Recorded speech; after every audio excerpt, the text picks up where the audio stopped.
Hello মা, কেমন আছো তোমরা? হ্যাঁ হ্যাঁ, তোমার নাতনি জামাই ভালো আছে। বাবা কেমন আছে?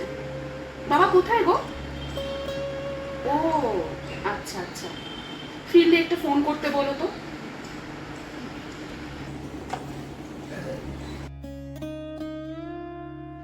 বাবা, এই বছর এই উৎসবের দিনগুলোতে তোমাকে ভীষণ দেখতে ইচ্ছে করছে। তুমি জানো, আমার সব স্বপ্ন, সবটুকু জেদ, সব আবদার, সবকিছুর উত্তর ছিলে তুমি।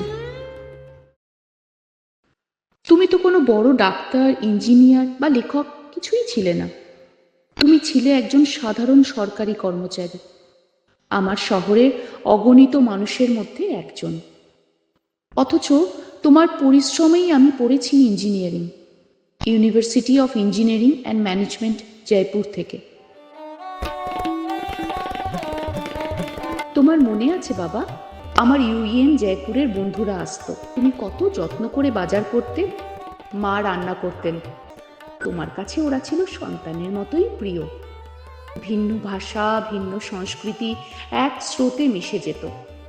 আমাদের বন্ধুত্ব যেন সীমান্ত পেরিয়ে ছুঁয়ে যেত হৃদয়ের গভীরতায়।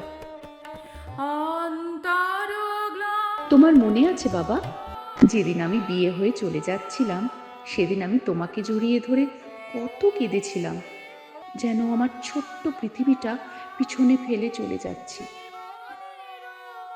ভালো থেকো বাবা, তোমার ফোনের অপেক্ষায় রইলাম।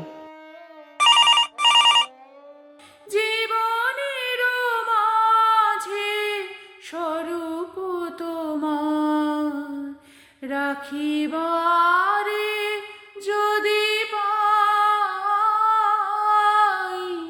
তোমার অসীমে প্রাণ মন লয়ে যত দূরে আমি ভাই।